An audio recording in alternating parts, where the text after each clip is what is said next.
Everyone, my name is Josh and this is WHIMS Interesting Musings, and today I have a book review for you on Consumed by David Cronenberg, published in 2014, and as of this writing, this is probably David Cronenberg's only foray into being a novelist, and I have to say, for a first-time novel, this is actually pretty good, and I actually really enjoyed it. I'm a huge David Cronenberg fan, as I'm sure most of you know. One of my first ever videos, well, not my first ever video, but I think it was my third video that I made for this channel, was actually on the entire filmography of David Cronenberg, and I really do think he's a wonderful filmmaker. He's a fantastic storyteller through the directorial, through the filmmaking medium. And he's just a all-round fascinating person who has a really great sense of humour as well. And a lot of that is, if you pay attention in a lot of his films, there is a lot of humour in his films, as well as a lot of horrific elements as well. But this particular novel is pretty much in the same vein as some of his films, like The Fly, Dead Ringers, Naked Lunch, The Brood, Videodrome, and what have you. It pretty much harkens back to his body horror days, which was in the early to mid 70s, all the way through up until the late 80s, and he really was kind of considered by a lot of people to be the master of body horror, and it kind of marks a return for him in the form of this book. So what's Consumed about? Well, it's about a philosophy couple known as the Aristogys, Celestine and Aristide Aristogai, and they pretty much are to philosophy what Kanye and Kim Kardashian are to the world of pop music and celebrity. They're very controversial. A lot of people do kind of see them as sort of like, you know, these people who just do stuff for the sake of letting people know what they're doing kind of thing, always kind of updating their social media feeds, giving pictures and them getting leaked onto social media and videos happening of one half of the couple forgetting their child and things like that. But except the Aristogys make these guys look like absolute puritanical, you know, ideal parents in comparison to what the Aristogys get up to. They are basically philosophers, they're French philosophers, and they have had a very controversial history of sleeping with their students, and they have also had a lot of different approaches to how they deal with their own relationship. There's even a rumour going around that Celestine Aristogai has gone missing, and the reason for this could be that her husband, Aristide, might have eaten her. And this captures the attention of photojournalists Nathan and Neomi Aristogai, and they immediately are on the case to try to figure out what happened, whether it's just through vain curiosity or whether it's through some deeper philosophical or academic research. These guys are on top of it no matter what, and Nathan and Neomi are tech enthusiasts to the degree where their knowledge is so wide-ranging that they literally are up to the minute on all the latest technologies, pretty much in the same vein as David Cronenberg himself. But they are an interesting couple in the sense that they might have the same interests, but their approach and how they do their jobs and how they interact with each other and the people around them couldn't be more different. Nathan is a medical student who specialises in the medical industry, whilst Neomi is pretty much interested in current affairs, like no matter what topic it's on, like if it's on film festivals or if it's on fashion or anything to do with technology and the updates of technology and technological advancements, she's all over it. And I think that's something that really is quite interesting, is they have two completely different fields of investigation, but they both have a very keen enthusiasm on technology.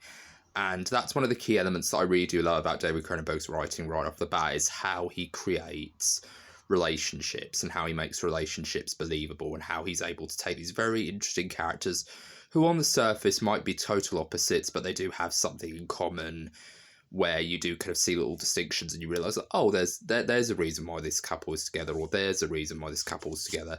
And I really do like that. That was a very big part of what made The Fly such a great film to watch to begin with, is seeing the romance bloom between these two characters. Seth Brundle, played by Jeff Goldblum, and Gina Davis's character Veronica. So you really do get an entire sense of how these characters fell in love, how these characters kind of, came to be who they are. But what's very interesting is that their relationship to technology and how they see each other and how they see the other person interact through technology is one of the more key elements that I really do think is quite fascinating as well.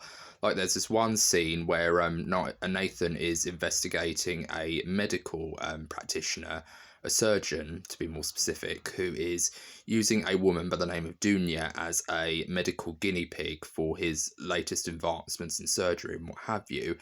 And basically, he takes photographs of her in certain poses, and when Neomi, because throughout the duration of the novel there are intervals where they meet up again and discuss their investigations, there is a moment where Neomi is looking at the footage or looking at the photos that Nathan has shot, and she can tell by the way he photographed her that he is actually developing feelings for her, or an interest in sleeping with her at least.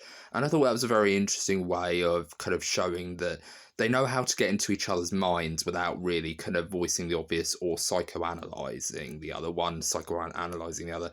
I think that's a very interesting aspect about this book, is how he develops that relationship and how he makes it, quite an intriguing read from that standpoint.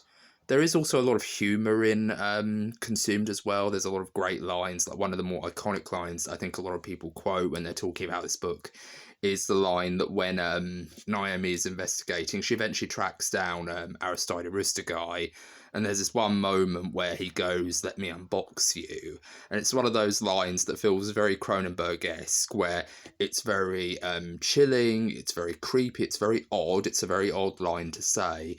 But it almost feels like, it's very Cronenberg-esque in the sense that it's also very funny as well, because it's very odd. It's a very odd line to say. But it really kind of feels like David Cronenberg in the sense that it has this weirdness to it, but you're still kind of, you're still kind of laughing at it. So there's a real good sense of humour in this novel as well. I don't want to give too much away about this book, because I do think people should read it, because it is a good book.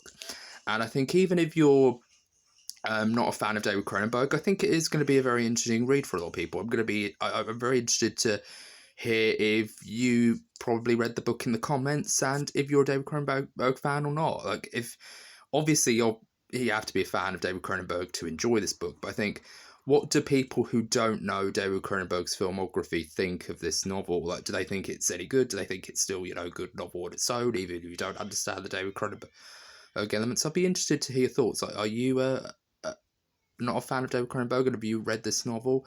I'd like to hear your thoughts down in the comments if you have read this novel but you're not a David Cronenberg fan, because it would be very interesting to sort of hear your thoughts on that as well. But what I think is interesting is that this book is really entertaining. It kept me interested. It is a page turner, but I wasn't reading heavily into it. Like, there were moments where I was putting the book down, but that's not a negative, I don't think, because whenever I read a book, I do like to take my time with it. I do like to get used to the world and how the writing style is and all of that. So whenever I say things like, "Oh, this took me a week to read," that's not necessarily a negative. That's just because I'm a very slow reader and I like to take my time with books. But a lot of people might say that, "Oh, I read this just within a few days. It was a page turner. I really enjoyed it." But I personally, it took me a while to read this. It took me about, a week or at least a few weeks to actually finish this book. But that's not because it's a bad book or it's slow paced or whatever. It's because I like to take my time with books, and I like to really kind of soak everything in, the characters, the story, the world, and everything like that. And David Cronenberg did a really wonderful job with this book. And he recently released a film called Crimes of the Future, which basically is kind of almost like a swan song. And people often say that it could be his last film because he's getting older and he probably wants to go and do other things. If he retires from filmmaking, it's a good way to end his legacy in that particular field of the body horror. But then, of course, it's a great way of ending his filmmaking career if he decides to go out on Crimes of the Future. But if he decides to retire, I would love for him to become a novelist, because I really am interested to see what he's going to do next and if he's going to write any more novels, because this was a pretty good book and I would highly recommend it. If you're a Cronenberg fan, I'd recommend it, especially if you're a fan of his body horror stuff. But I do feel like if you aren't a fan, I think it's still a good book to read about, because it does often poke fun at the world of celebrity. It pokes fun at, the Cannes Film Festival. It pokes fun at all these different areas of life. And I find the book really entertaining. So let me know what you thought of this book if you've read it already. And if not, do you want to read it now because of my review? Like, I'd love to hear your thoughts on this book down in the comments, or whether you actually have an interest in this book now that it's been talked about by me. So I'd like to hear your thoughts down in the comments, what you thought of the whole thing, if you have read it, and do you actually want to read it now that, this review's out. So I hope you're all having a very good day. It's a 5-star read from me. It's a really good book, 5 out of 5. So this has been Josh with Whimsical and Interesting Musings. I hope you're all having a very good day. Take care. Bye-bye for now.